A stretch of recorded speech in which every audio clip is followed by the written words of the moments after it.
Why haven't you started that creative business that you keep telling people about?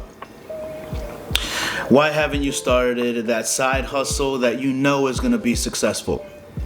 Is it because you're still planning it out and it's not quite perfect yet? Is it because you're still trying to save up some money to buy that last piece of equipment that you need, or that last lens, or that last camera body that will make everything perfect? If you don't know the answers to these questions, I can tell you why it is. It's because you're afraid.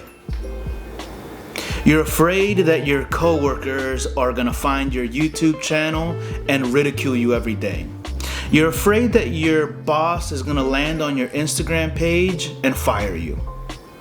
You're worried that those high school Facebook friends are all gonna get together and say to themselves, "Hey, remember Vic? Look what he's up to. What an idiot." I can tell that that's why you're afraid, because it's something that I suffered with myself. The spotlight effect is defined as a psychological phenomenon where we perceive that others and the people around us are paying a lot more attention to us than they actually are. Think of it, as the name says, as a spotlight shining directly on top of you, where everybody else is focused solely on you. The spotlight effect can be paralyzing to some people.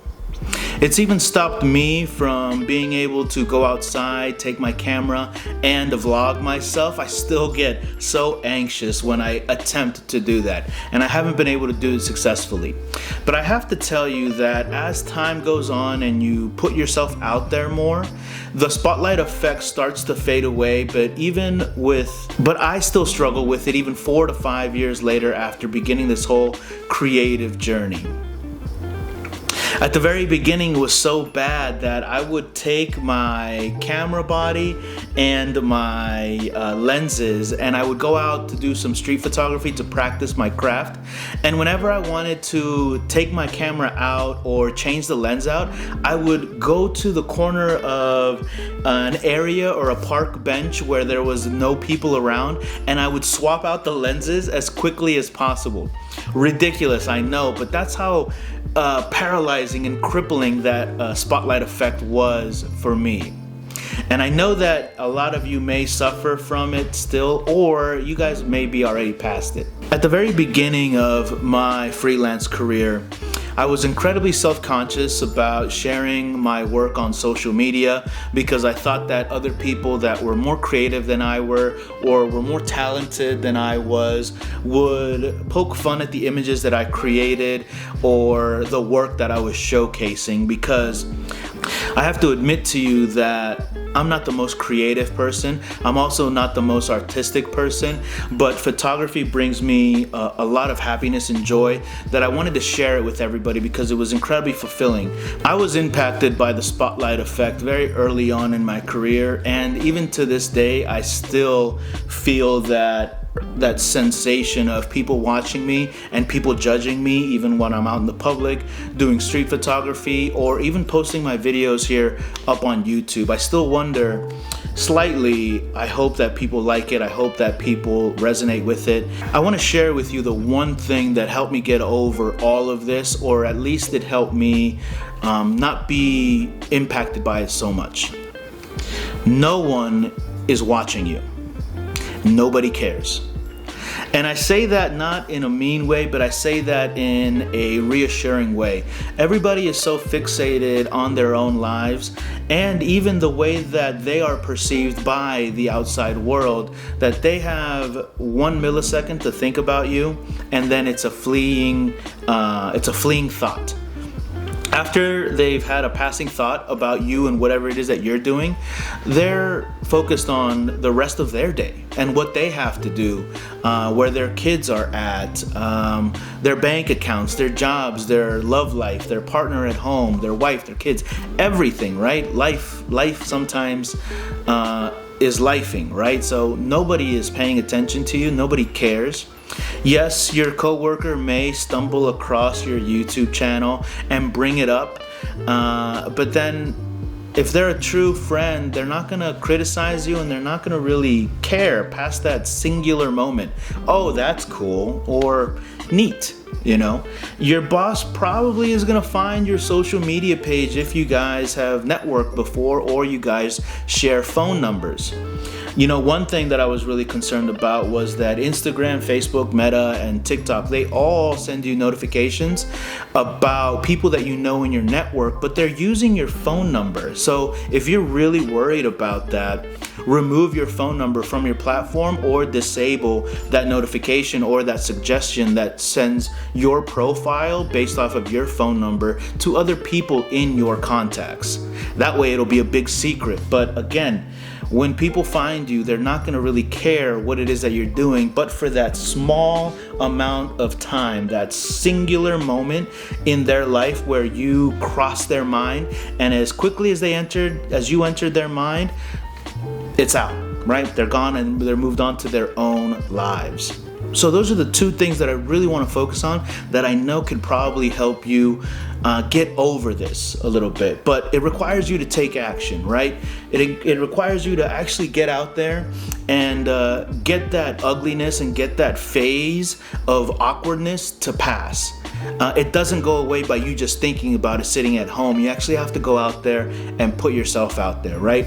The second thing is, if you're worried about people finding out about your freelancing or your side hustles or your creative endeavors, then disable the feature where your contacts on social media can see you via your phone number. I haven't done that because I kind of am embracing it that way, right? If people do happen to stumble across my profiles, granted I don't have anything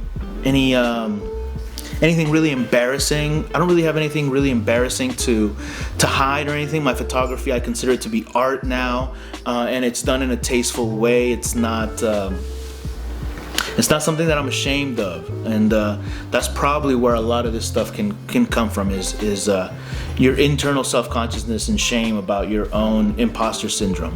So I need you to take action now, and I don't want to, make light of the fact that the spotlight syndrome is not real, or it's this, or it's small, or it's big, or anything like that. To this day, right now, to this very moment, I'm wondering if my cat is looking at me and criticizing me for filming as I'm sweating in my living room because it's 90 degrees in where I live right now, right? So those things still exist, and it's totally okay. So whatever it is that you're trying to get started, that business that you're trying to get going, or that new social media profile that is dedicated to your art or to your filmmaking, to your photography, to your sketches, to anything, to your crocheting, just get started, just do it, and record yourself along the way, and just keep getting those reps in. Now, when I first started, I was really, really self-conscious to a point, like I knew that I wanted to start something 5 years ago. It took me a year to actually pull the trigger. I didn't know where to start, and I was struggling with finding the right equipment, finding the right communities or the right groups of people I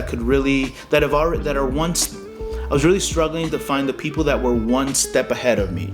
Sure, I could go to YouTube channels like Peter McKinnon or these other big name photographers that are on YouTube and try to get to their scale. But the problem with that is that those guys are so far into their careers that their experiences may not be as relatable to me as I'd like them to be, because they've gone through that 10, 15 years ago, right? So I was always looking for people that were one step or two steps ahead of me, so I may emulate what it is that they were doing, the techniques that they were using, the methods, the programs, the software, the gear, the equipment that they might be using, so that I could hopefully I could also have the same kind of successes that they were experiencing.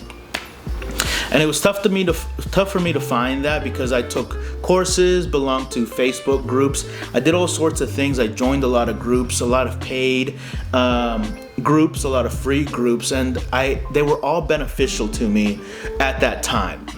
Well, I've started a private community that's free at the moment where I'll be hosting live Q&As, one-on-one phone calls, and I'll also be giving away some templates, Notion templates, buying guides, and other resources that have really helped me along my journey.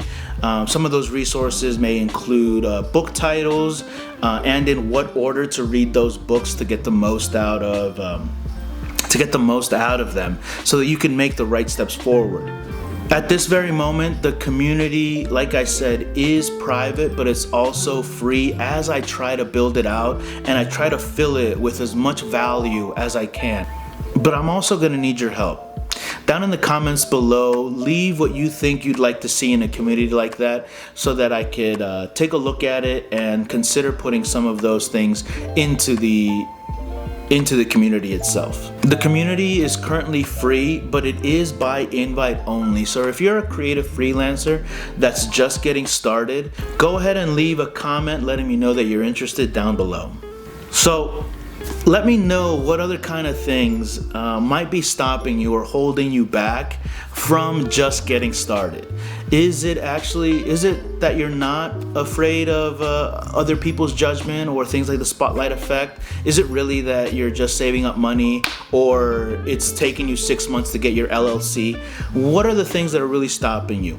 I encourage you to think about these questions and leave them down in the comments below, because as the video goes out to more people and more people fill in the comments, you're gonna start to realize, or you will see that other people all over the world are also struggling with some of the exact same things. So, by the way, if you're interested in how to earn your first $1,000 with your camera or your creative hobby, you're gonna love this video right here. Until next time, adios.